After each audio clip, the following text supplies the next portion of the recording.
여러분 안녕하세요. 호롱장입니다.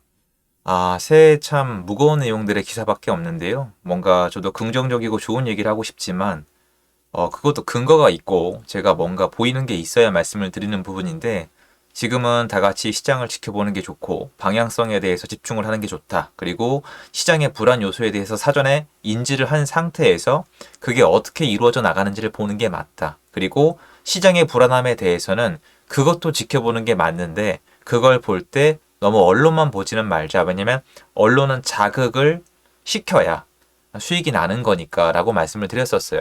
그리고 이 기사가 또 나왔는데요. 요거에 대해서 요 기사 내용이랑 살짝 다른데 우리가 지금 이 시기에 꼭 생각을 해봐야 되는 부분에 대해서 저는 23년도에 많이 좀 전달을 드리고자 합니다. 이거를 놓치면 안 돼요. 물론 지금 시장에서 지금 오늘 제가 말씀드리려는 부분이 뭔가 귀에 안 들어올 수도 있지만 제가 오랜 기간 동안 시장에 참여하면서 전 이거에 대해서 신경을 끈 적이 없거든요. 그거 한번 다뤄보도록 하겠습니다. 시청하시기 전에 구독하기, 좋아요, 멤버십 부탁드리고요. 멤버십은 매주 토요일 라이브를 진행하고 있습니다. 규제 확 풀었는데 더 떨어진다. 아파트 매수 심리 역대 최저치 또 경신.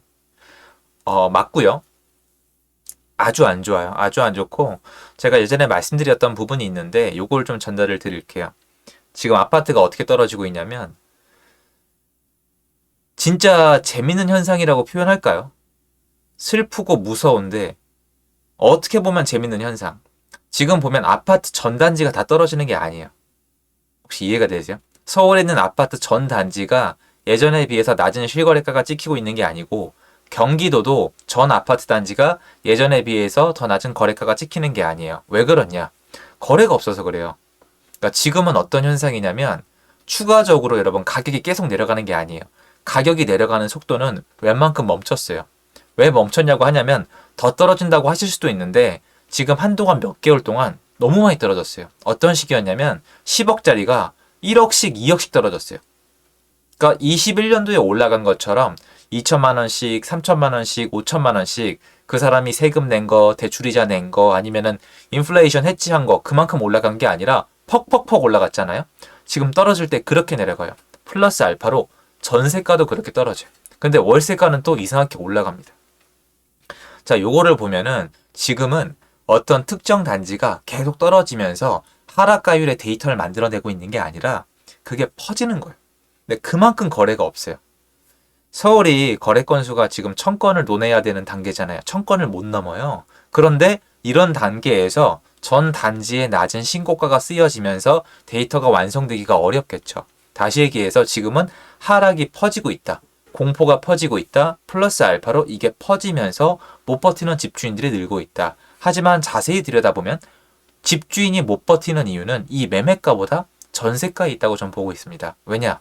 집을 못 팔면 전세를 놓으면 되는데 이 전세가 안 나가거든요. 그래서 지금은 제가 지옥장, 집을 가진 사람이 죽어나가는 시장이라고 몇 번을 표현을 드렸어요. 근데 제가 아까 영상 사전에 지금 이거를 꼭 알고 가자. 이건 알아야만 합니다라고 말씀드린 부분을 오늘 제 얘기를 재미삼아 들어보시고 한번 얘 얘기가 논리성이 있는지 한번 생각을 해보세요.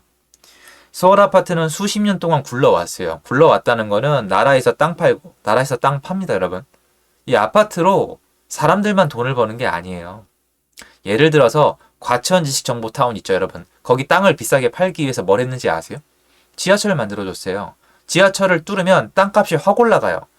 그 지하철 뚫는 가격을 솔직히 얘기해서 국가가 내는 게 아니라 정가가 돼요.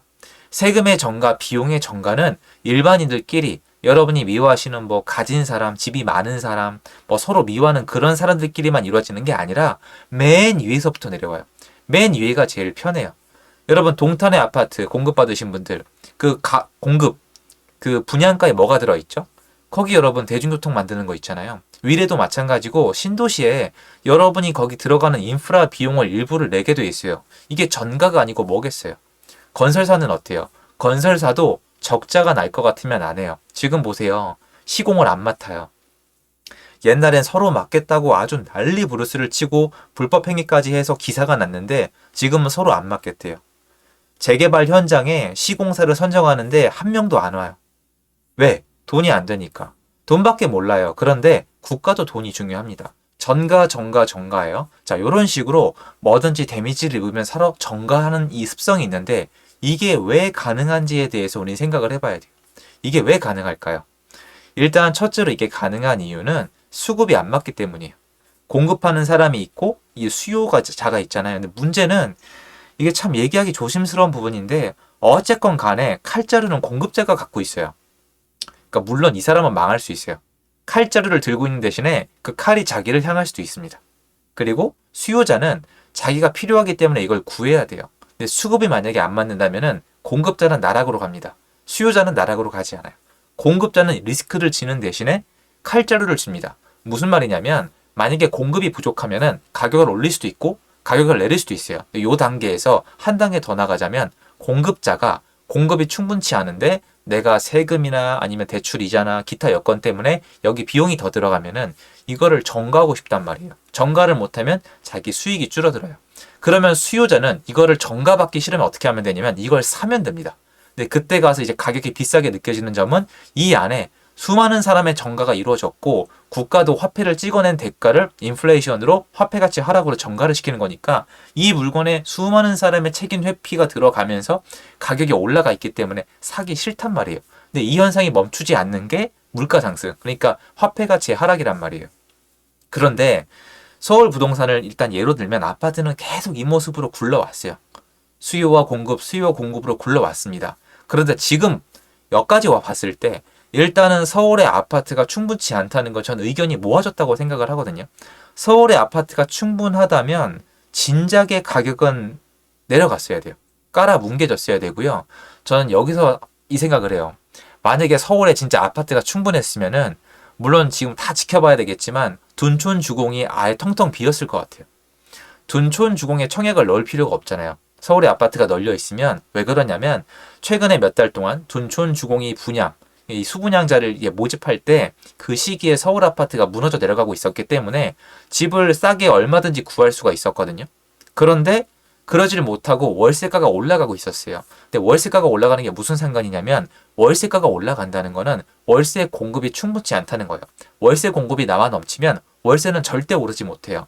월세가 오르지 못했던 제일 큰 이유가 전세가예요. 제가 해봐서 알거든요. 투자 들어오시는 분들이 자꾸 전세를 싸게 놓으시니까 뭘 가격을 올릴 수가 없단 말이에요. 그리고 이분들은 헐값에 던지고 나가고 이분들이 지금 시장을 이제 밑으로 내리고 있는 거거든요. 어쩔 수 없겠죠. 참여자들이니까. 이 생태가 그렇게 구성이 되어 있으니까.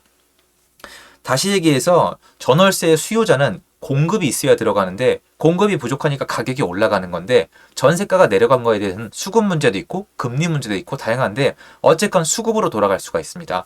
그런데 내 집을 필요로 하시는 분들은 여전히 서울에서 청약을 넣어요. 물론 뭐 이제 폭망했다, 망했다, 미분양이더라 말씀하신 분도 계시겠지만 저는 예전부터 시장을 지켜보았잖아요. 예전에 미분양이었어요, 아예. 막 경희궁자이나 고레일이나 아니면 마곡지구나 심지어 솔직히 레미안 대치팰리스 있죠. 그거 미분양이었어요. 미분양에서 자기들이 소화를 해낸 건데 안 산단 말이에요. 그런데도 나중에 집이 부족해지니까 수급이 안 맞으면서 전세가 매매가가 올라가는 거거든요. 근데 제가 오늘 하고 싶은 얘기는 이거예요. 지금 아파트가 최악으로 치닫고 있는 이유는 집주인이 죽어나가기 때문이에요. 전세가도 안 되고 매매가도 안 돼요. 그리고 전세가가 못 버티는 덕분에 더욱더 던지는 거예요. 초급매를 나오게 하는 이유 중에 하나가 전세가 하락이에요. 전세가 하락은 제가 지난 영상이나 다른 곳에서 많이 말씀을 드렸습니다. 근데 문제는 뭐냐면 지금 무너져 내리고 있는 이 주체가 누구냐면은 1가구 1주택자는 별로 없어요. 왜냐면 제가 못 만나봤으니까. 지금 내 집을 하나 갖고 있는데 던지는 분이 없는 이유는 제대로 된 경제 위기가 아니기 때문이라 생각을 해요. IMF 때는 자기 집을 던져요. 왜냐면 망했으니까. 어음 메꿔놔야 되니까. 그리고 그 당시에는 이 채무불이행을 하게 되면은 감옥에 가요. 뭐 지금도 그게 아예 없는 건 아닌데 어쨌건 내 신변을 지키고 가족을 지키고 먹고 살기 위해서 집을 던졌는데 지금 경기 너무 안 좋고 힘든 분들 너무 많으시겠지만 그 정도는 아니에요. 그래서 어쨌건 자기 집은 안 던지고 있고 그 집을 던진다는 조건 하에 조금만 공부를 해보면 전월세 가격도 장난이 아니란 걸 알 수 있거든요. 전세가 떨어졌는데 무슨 얘기냐? 떨어지긴 떨어졌는데 2년 전에 너무 많이 올랐잖아요. 전세가가 2배가 됐거든요. 근데 지금 반토막 나진 않았거든요. 뭐 단지별로 좀 차이는 있어요. 공급 있으면 모르겠는데 아무튼 지금 아작이 나고 있는 사람들은 누구냐? 다주택자예요. 거의 다주택자가 던져요. 그러니까 살아남고 싶은 거고 멘탈이 나가신 분도 있어요. 100%는 뜻은 아니지만 1가구 2주택자보다 지금 나가보면 1가구 2주택자는 비과세를 지키고 싶은 선이 있어요. 그리고 주택수가 많지 않기 때문에 세금에 대한 불안이나 이 멘탈 공포감이 좀 덜한데 다주택자분들은 지금 너무 불안한 거예요. 그래서 던집니다, 지금. 급매가 있고 그거를 수요가 지금 못 따라와요. 거래량이 늘어봤자 그 정도 소화가 되는 거예요. 그런데 문제는 뭐냐면 다주택자 이꼴 뭐예요? 다주택자 이꼴 전월세 공급이거든요. 지금 전세 가격 떨어지는 거는 해소가 될 수가 있어요. 시간이 지나면. 그러면 2020년도 8월달 이후로 취득세가 막혀서 다주택자는 늘어나지 못했으니까 신규 전세 월세 공급자는 늘어나지 못했거든요. 근데 지금은 뭐냐면 이제 1년이란 시간 동안에 기존에 있던 다주택자들까지 날아가는 거예요. 맞지 않습니까? 기존에 있던 다주택자들까지 날아가는데 더 무서운 건 뭐냐면 기존의 다주택자의 매물을 또 다주택자가 사면은 전월세 공급을 하거든요. 근데 지금은 그게 안 돼요. 지금은 제가 봐도 나중에 들어올 계획이 있는 분들이 주로 사요. 물론 수요가 너무 약하니까 매매가 전세가 녹아내리고 있는 건 맞아요. 그러면 결론이 뭐가 나오냐면 언젠가는 전월세 공급이 부족해진다는 결론이 나와요. 매매 시장만 거래량이 정상화되면 이건 대비를 해야 된다고 생각을 해요. 이런 게 아니면 사실 뭐 제가 봤을 때 정부가 임대사업자나 이런 얘기를 안 꺼내지 않았을까라는 생각도 드는데 저는 앞으로 다가올 수 있는 전월세 시장의 불안정성 그것 때문에 혼란을 야기할 수 있는 이 시장 분위기를 사전에 어느 정도 인지를 해야 된다고 생각을 해요. 그래서 제가 전월세로 사는 걸 반대를 했었거든요. 근데 이제 매매 시장이 너무 타격을 받으니까 많이들 이제 혼란스러워 하시는데 거꾸로 그럼 전월세도 한번 생각을 해보세요, 여러분. 전월세도 과연 나한테 그렇게 많이 이득인지. 월세도 지금 까딱 잘못 들어가면 2년 동안 엄청난 돈이 날아가거든요. 계산을 좀 잘 해봐야 돼요. 물론 매매가가 많이 내려가는 것처럼 보이겠지만 매매가는 회복한 적이 꽤 많아요. 한국 역사상 내려갔던 매매가는 거의 다 회복을 하고 더 전고점을 넘겼거든요. 좀 죄송한 얘기인데 사실 100%예요, 여러분. 100%의 확률로 내려갔던 주택가격은 전고점을 넘었어요. 여태까지 100%예요. 지금 시점은 없으니까 100%는 아니네요. 예전 그러면 2018, 19, 2020년 이전으로 할게요. 어쨌건 간에 근데 월세는 내면 끝이에요. 그리고 전세로 들어가도 대출 이자를 내면 끝이에요.